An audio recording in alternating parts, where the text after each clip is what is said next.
Hola, te doy la bienvenida a nuestra segunda sesión revisando los modelos humanistas y en esta ocasión nos toca la terapia centrada en la persona. Eh, una vez más, vamos a estar hablando de Carl Rogers. Este es un autor muy querido por mí. Es un autor que me gusta mucho, entonces te voy a platicar un poquito. Antes de entrar en la visión de la persona, te platico un poquito de la historia. Carl Rogers nace en 1902, muere en 1987, nace en Chicago, es hijo de nace en una familia protestante muy conservadora y pasa su adolescencia en una granja en contacto con la naturaleza, se interesa por la agricultura y empieza a estudiar ciencias agrícolas, luego pasa por la teología y finalmente acaba estudiando psicología. Eh, Trabaja y realiza sus primeros trabajos con niños en una clínica de Nueva York y todavía está muy influido por su doctorado psicodinámico de la Universidad de Columbia. Aunque lo que se estudia son las ideas de Freud, no le convencen mucho y tampoco se siente demasiado cómodo con el otro gran enfoque de la época, que es el conductismo, ¿no? Alejado de la posición de los psicólogos y los psiquiatras, Rogers decía sentirse más próximo al trabajo de los asistentes sociales y lo que hacían en los contextos sociales más desfavorecidos. Trabaja en diferentes universidades de Estados Unidos entre 1945 y 1957, cuando es profesor de la Universidad de Chicago, dirige también el Centro de Orientación Psicológica y es que se publica una de sus obras más representativas, La terapia centrada en el cliente. Posteriormente se va a trabajar a la Universidad de Wisconsin, perdón, y ahí trabaja, entre otros proyectos, con el creador del focusing, con Gentlin. Es un proyecto de investigación con una población esquizofrénica, del que más adelante vamos a hablar. Y finalmente su obra cumbre, El proceso de convertirse en persona.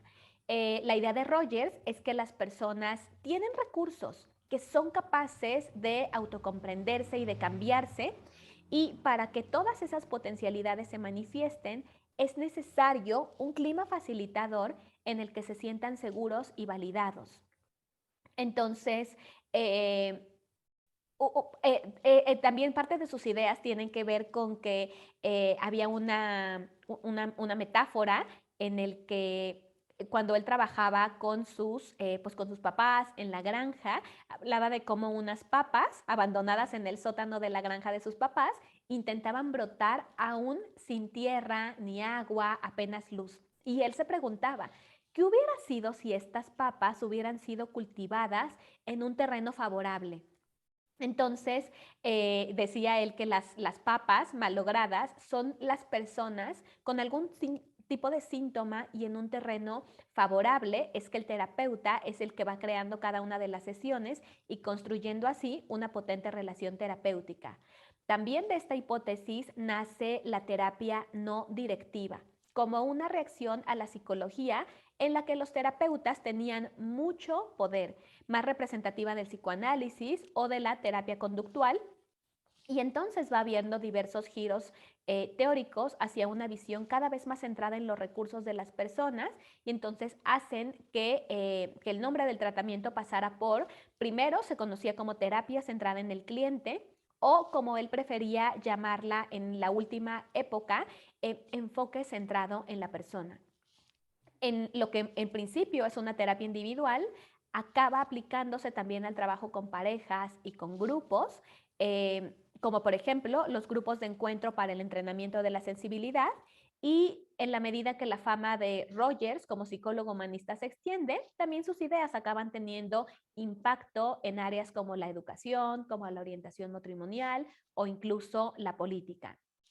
Durante sus últimos años, cuando ya estaba de retiro en La Joya, en California, las ideas de Rogers sobre el ser humano se tiñen de un espíritu más trascendental que dominó en sus primeros años de una familia religiosa y con sus estudios en teología.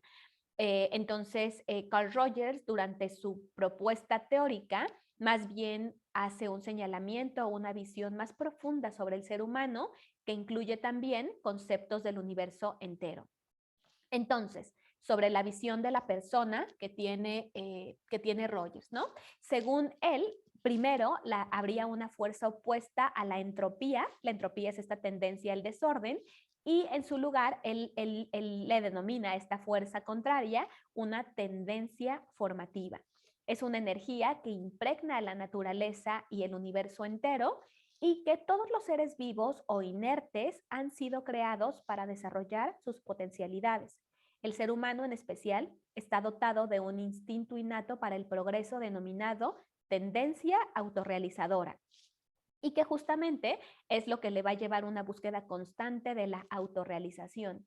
Entonces, el ser humano es un organismo, es un cuerpo, es un todo de mente, cuerpo, indivisible, que en contacto con un ambiente apropiado tenderá a desarrollar sus potencialidades como el resto de los seres en el planeta. El proceso, tal y como lo entiende Rogers, es muy biológico. Somos un ser vivo más, ¿no?, en el universo, que guiado por su experiencia trata de satisfacer sus necesidades.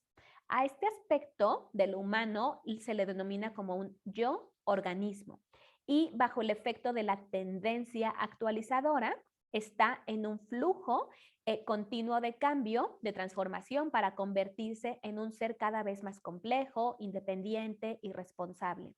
En este devenir, el contacto con el contexto físico y social es fundamental, y además la calidad del ambiente será determinante en los resultados, al igual que, que la metáfora de las papas. La diferencia entre los humanos y el resto de los organismos radica en nuestra capacidad para ser consciente de lo que nos sucede. Somos capaces de simbolizar nuestra experiencia y la convertimos en ideas, en lenguaje, lo que nos permite aprender y pensar sobre las cosas para luego utilizar esa información en el futuro. Esta capacidad de pensar y aprender aplica también para nosotros mismos, y es la que hace que desarrollemos un autoconcepto, y es un patrón estable de ideas sobre nosotros mismos construido por creencias y valores. Es así que el yo organismo se desarrolla en un contexto fundamentalmente social, y recibimos constantemente valoraciones de los demás. Y la evaluación que hacemos de nosotros mismos, el autoconcepto, está determinado por los mensajes que recibimos de otros. Si el niño es tratado por los padres y educadores con una consideración positiva, que es el positive regard, o dicho de otra manera, es aceptado por ellos y como es, acabará desarrollando un autoconcepto positivo y una seguridad en sí mismo. El funcionamiento ideal se produce cuando la persona obtiene suficiente consideración positiva de los demás y al mismo tiempo tiene una consideración positiva de sí mismo. Cuando esto se consigue, la persona entonces estaría en un estado de congruencia, en la que es capaz de sentir y comunicar adecuadamente su experiencia psicológica a los demás. ¿Cómo es que se da la patología desde esta corriente? Todos los humanos necesitan recibir una consideración positiva de los demás en forma de aceptación, aprecio o amor. Así que somos muy sensibles a las críticas que recibimos, sobre todo cuando estas provienen de las personas que más nos importan. La patología aparece en el mundo cuando la persona no es aceptada por los miembros más significativos de su entorno, el conditional regard. Cuando las críticas son sistemáticas y no encaja con la idea que tiene de sí misma, la persona entra en un estado de incongruencia. El permanecer fiel a sus creencias y valores aumenta el riesgo de ser rechazado por los demás, y la alternativa es a renunciar a ser tal y como se es para actuar conforme lo que los demás demandan. En esta situación, la persona termina por centrarse en una búsqueda constante de la aceptación externa y renuncia a seguir en contacto con su propia experiencia, la del yo organismo. Y esto es lo que mantendría en marcha la tendencia actualizadora. El resultado es que el autoconcepto se transforma. La manera como se ven a sí mismos es totalmente dependiente de las valoraciones que reciben de afuera, y ya no se guían por sus propios valores, sino por lo de los demás.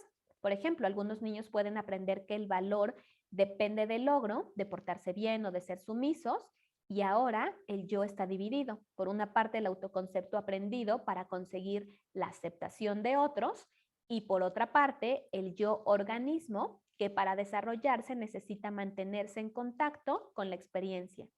El estado de incongruencia se debe entonces a que el autoconcepto no es compatible con la tendencia del organismo a desarrollarse. Este cisma entre el yo y la experiencia que produce el desajuste psicológico. En esta disposición, la persona ha dejado de confiar en sus capacidades naturales para el progreso y ha perdido el contacto con la experiencia como fuente de información. La tendencia actualizadora ya no se dirige hacia el exterior y ahora se enfoca en desarrollar al yo como una forma de protegerlo ante posibles experiencias negativas. El resultado es un yo más rígido, gobernado por las creencias inflexibles sobre cómo actuar para conseguir el reconocimiento de otros. Un yo que desarrolla defensas como la realización o la racionalización, perdón, o la negación para evitar ser conscientes de las emociones que el organismo, el yo organismo, sigue experimentando a pesar del bloqueo. Los síntomas aparecen precisamente como un intento de impedir el acceso a la conciencia de las experiencias incongruentes con el autoconcepto alejado del yo organismo. Por ejemplo, las personas que renuncian a sus instintos sexuales para obtener la aprobación de los demás pueden convertirse en puritanos y pueden padecer a su vez trastornos sexuales. Entonces, parte del tratamiento tenemos los objetivos. Relacionados a la tendencia actualizadora, tiene un rumbo, es direccional y las direcciones son específicas de cada persona. Cada una persigue sus fines y esto van a depender tanto de su historia pasada como del momento que vivan en el presente. Por eso los terapeutas centrados en la persona no establecen objetivos. Entienden que las personas a lo largo de la terapia encontrarán la dirección hacia cómo quieren dirigir su vida. Pero sí hay una serie de resultados que se consideran deseables porque las personas sanas tienen un funcionamiento que cumple las siguientes condiciones. La apertura a la experiencia, que son capaces de escucharse a sí mismas y a los demás y tienen la capacidad de estar en contacto con sus emociones. La habilidad para vivir plenamente en cada momento, que se deriva de la confianza y la apertura a la experiencia. Otro punto es la confianza en que el contacto con la experiencia las guiará en el proceso de la actualización, ¿no? Esto de que haz lo que sientas que es correcto. Otro punto es la percepción de libertad, de que son responsables de sus acciones y las consecuencias de estas, y la creatividad, que permite adaptarse a las condiciones cambiantes de la realidad. Como parte del terapeuta, pues aquí sí, a Rogers le debemos la visión del terapeuta que comparten la mayoría de los enfoques psicológicos contemporáneos.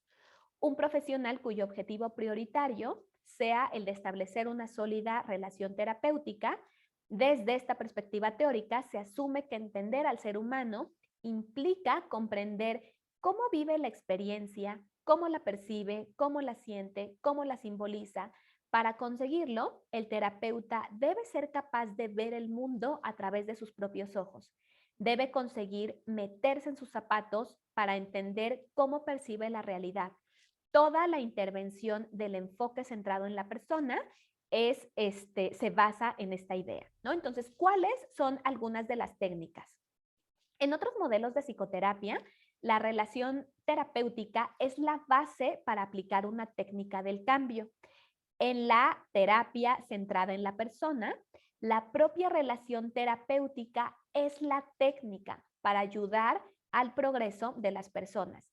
La idea es que todas las personas tienen la capacidad de entender sus circunstancias y poseen las potencialidades para enfrentarse a ellas. Desde esta premisa, lo que el terapeuta tiene que conseguir es una fuerte relación terapéutica para que el cliente se sienta aceptado y seguro. Y bajo estas condiciones, la persona reactivará su tendencia actualizadora y pondrá en marcha sus propios cambios. Para que este proceso se dé, hacen falta algunas cosas. Primero, dos personas tienen que estar en contacto psicológico, que se cree que sí, el contacto psicológico, que se cree entre ellas una relación que permita que cada una pueda influir en la otra. Otro punto importante es que un cliente esté en el estado de no congruencia, de una no concordancia entre su autoconcepto y su experiencia. Se necesita una persona que esté pasando por una crisis en la que experimente vulnerabilidad o angustia por el bloqueo de sus tendencias realizadoras, pero que a pesar de ellos sigue siendo la mejor experta en sí misma y en esa persona están todas las potencialidades para seguir adelante. Otro punto importante es que se necesita un terapeuta en un estado de congruencia, una persona con unas actitudes sólidamente establecidas en las que se basa su interacción con el cliente. Entonces sería congruente en la relación, esto es, un terapeuta auténtico que se permita ser el mismo, consciente de todo lo que ocurre en la conversación y capaz de comunicárselo al cliente si lo estima oportuno. Trasladar al cliente a la propia percepción de la experiencia no es obligatorio, a no ser que el no hacerlo bloquee la visión positiva que el terapeuta debe tener sobre el cliente. Otro punto tiene que ver con la consideración positiva hacia el cliente. Esto quiere decir una visión positiva de la otra persona basada en la aceptación incondicional del otro y la ausencia de juicios de valor. Aceptamos al otro en toda su totalidad. Una comprensión empática del marco de referencia interno del cliente significa que el terapeuta tiene la habilidad de experimentar las sensaciones y emociones del otro, de comprender sus significados y además de reflejar al cliente lo que está entendiendo y sintiendo. Supone entrar en el campo de percepción fenomenológica del otro en el momento concreto de hacer terapia, percibir lo que percibe, sentir lo que siente e introducirse en la lógica de sus significados. Y finalmente, es fundamental también que el cliente perciba de alguna manera la consideración positiva y la comprensión empática del terapeuta.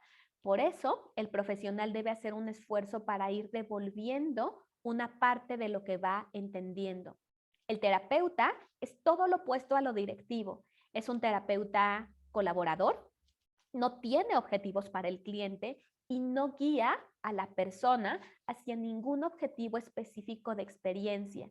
Se dedica más bien a entenderlo, a devolverle activamente lo que comprende que está pasando en ese momento, lo que para él significa. Este más es un clima de aceptación, de ausencia total de valoraciones y que va a propiciar que se vuelva a activar esta tendencia autorrealizadora, abriéndose con ello a nuevas alternativas para la vida de la persona. Entonces, lo que se busca es que la persona tenga una experiencia total que va más allá de la comprensión intelectual o del insight. Propone y supone la aparición de algo nuevo que implica un paso hacia adelante en la autoaceptación, un cambio hacia un nivel mayor de integración que hace desaparecer la incongruencia. Ya puedo ser quien soy. Y entonces el terapeuta se esfuerza en ser y no en hacer, en estar presente para la experiencia inmediata del cliente, la compañía en el proceso de autoexploración y a través de esta y del autodescubrimiento, los clientes encontrarán su camino y reestructurarán el self. La empatía no es nada más una técnica, si es una cuestión más bien de actitud. Es un proceso de acercamiento progresivo a la otra persona y no al resultado puntual de un comentario.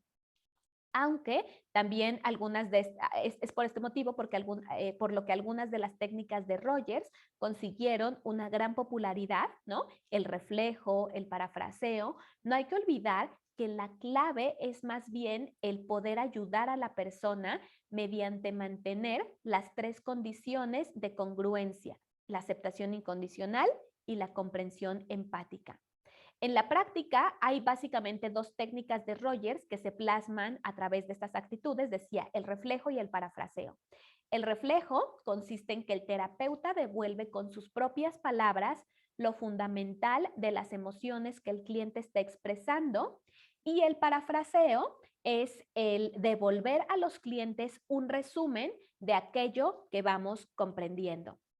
Entonces, por esta primer parte de la revisión muy en general de la propuesta de Rogers, y antes de concluir con el video, me gustaría recomendarte pues el libro más emblemático, o al menos de los más emblemáticos de Rogers, El proceso de convertirse en persona.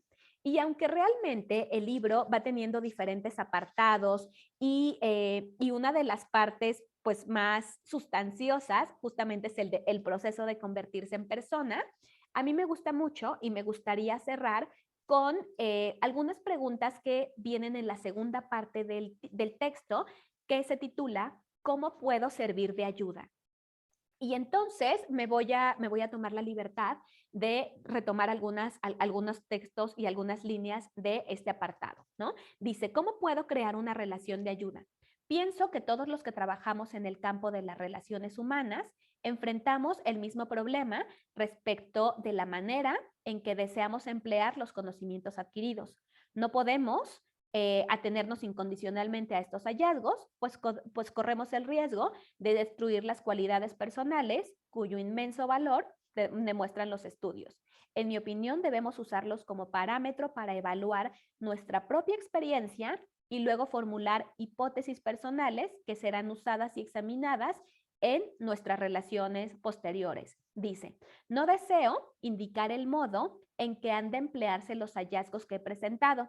Prefiero señalar el tipo de preguntas que me sugieren estos estudios y mi propia experiencia clínica, y mencionar algunas de las hipótesis provisionales que guían mi comportamiento cuando establezco relaciones que intentan ser de ayuda, ya sea con estudiantes, subordinados, familiares, clientes. He aquí algunas de las preguntas y consideraciones.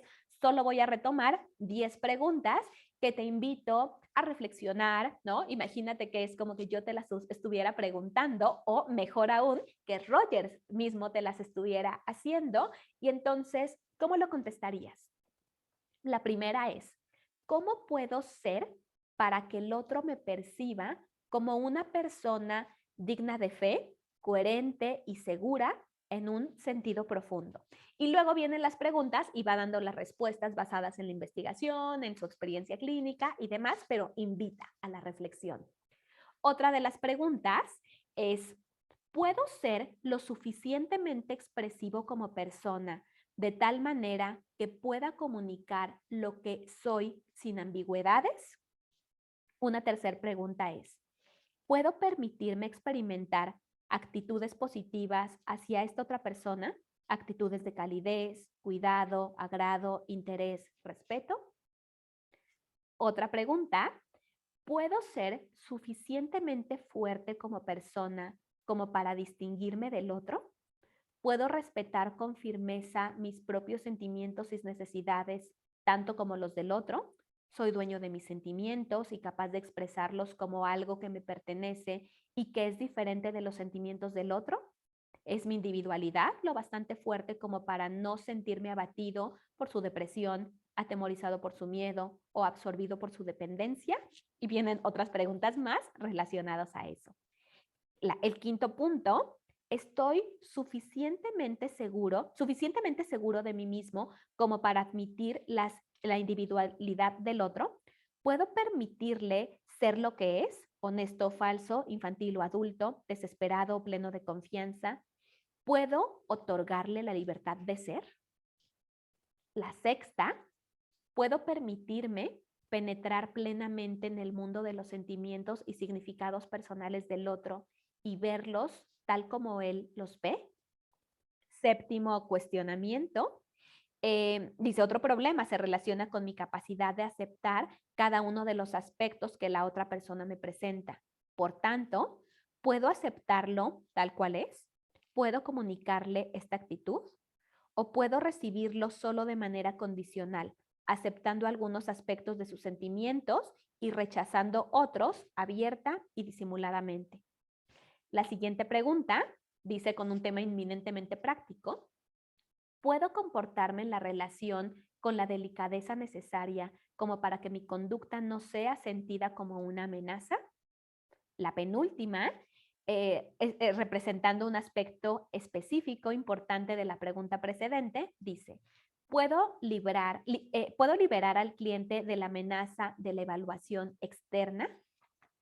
Y la última pregunta dice, ¿puedo enfrentar a este otro individuo como una persona que está en proceso de transformarse o me veré limitado por mi pasado y por el suyo? Entonces, pues es un texto de mucha reflexión. Justo dice, este no es un libro de consejos, ni se asemeja de ninguna manera a un tratado tipo hágalo usted mismo, pero he podido observar en reiteradas oportunidades que estos trabajos han resuelto sugerentes y enriquecedoras, han resultado sugerentes y enriquecedores para los lectores. Entonces, es un libro que les recomiendo, como decía, independientemente de que la corriente humanista sea algo que vaya afín o no con tu personalidad.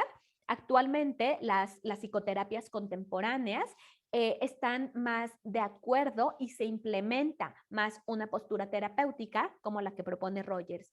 Personalmente me encanta. ¿A ti qué te parece? ¿Qué es lo que más te gusta? ¿Qué es lo que rescatas? ¿Qué es lo que consideras más útil? Entonces, pónmelo, intercambiamos opiniones y seguimos revisando este modelo de las terapias humanistas. Nos vemos en el siguiente.